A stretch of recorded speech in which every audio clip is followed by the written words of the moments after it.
अगली वाली जो टाइप है बेटा जो हम लोगों ने डिस्कस करनी है वो है एंथैल्पी ऑफ कंबस्शन। तो फिर से वही बात है बेटा कि एंथैल्पी का मतलब है कि हीट चेंज जो क्या आएगा किसी भी सिस्टम में किसी भी प्रोसेस के दौरान। और कंबस्शन आप लोग पढ़ चुके हैं बेटा कि कंबस्शन कहते हैं ऐसा प्रोसेस जिसमें कोई भी जो कंपाउंड है उसको किया जाता है बर्न, ठीक है, उसको जलाया जाता है, किसकी मौजूदगी में, किसकी प्रेजेंस में, ऑक्सीजन की प्रेजेंस में।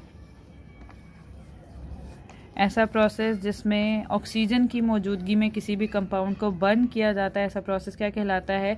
कंबस्शन, ठीक है। तो एंथैल्पी ऑफ कंबस्शन का मतलब है बेटा कि ऐसा प्रोसेस जिसमें जो है हम लोग कहेंगे कि हीट जो है वो क्या हो रही है? रिलीज़। हीट क्या हो रही है? रिलीज़। ये आप लोगों ने पढ़ा है बेटा ऑलरेडी चैप्टर नंबर 1 में भी कि कंबस्शन के दौरान हमेशा हीट क्या होती है? रिलीज़, ठीक है। तो जब हीट रिलीज़ होगी किसी भी कंपाउंड को, जब जलाया जाएगा किसकी मौजूदगी में? ऑक्सीजन की मौजूदगी में उसको बर्न किया जाएगा, तो उस दौरान जो हीट रिलीज़ होगी वो क्या कहलाएगी? एंथैल्पी ऑफ कंबस्शन, जिसके रिजल्ट में हमारे पास कोई भी जो है प्रोडक्ट बन जाएगा। और कंबस्शन जो है अगर वो ऑर्गेनिक कंपाउंड की हो तो हमेशा प्रोडक्ट कार्बन डाइऑक्साइड, वाटर और साथ में हीट प्रोड्यूस होती है।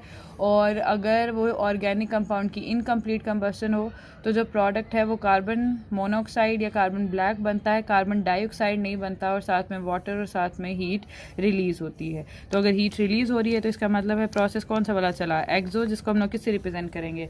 माइनस से, ठीक है। और यहाँ पर भी हम लोग वही वाली कंडीशन के प्रेशर हम लोग कितना कंसिडर करेंगे? 1 atm।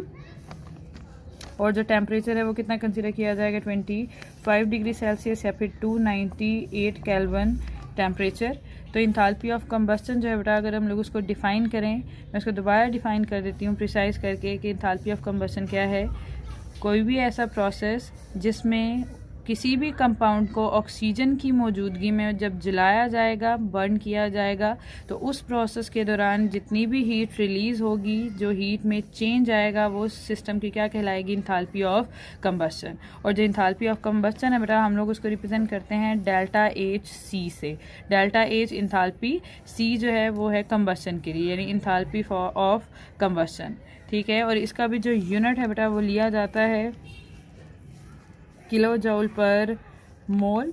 और इसमें भी जो है एग्जाम्पल हम लोग कंसिडर कर सकते हैं बेटा कि जैसे कार्बन है, अगर उसको ऑक्सीजन की मौजूदगी में जलाया जाएगा तो वो किस में कन्वर्ट हो जाएगी?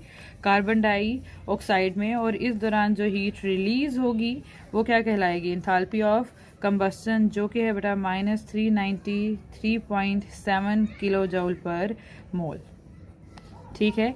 तो 1 atm प्रेशर रख के, 25 डिग्री सेल्सियस टेम्परेचर रख के या 298 केल्विन टेम्परेचर रख के जब किसी भी कंपाउंड को ऑक्सीजन की मौजूदगी में जलाया जाएगा तो उसके दौरान जो है जितनी हीट रिलीज़ होगी, हीट में चेंज आएगा, वही उस सिस्टम की क्या कहलाएगी? एंथैल्पी ऑफ कंबस्शन, जिसको डेल्टा एच सी से रिप्रेजेंट करेंगे। किलो जूल पर मोल उसका यूनिट होगा। और साथ में एक एग्जांपल जिसकी वैल्यू आप लोगों ने याद करनी है बेटा, क्योंकि एक्सपेरिमेंटल वैल्यूज़ हैं, कैलकुलेटेड वैल्यूज़ हैं, तो ये आपको एज इट इज़ याद करनी है।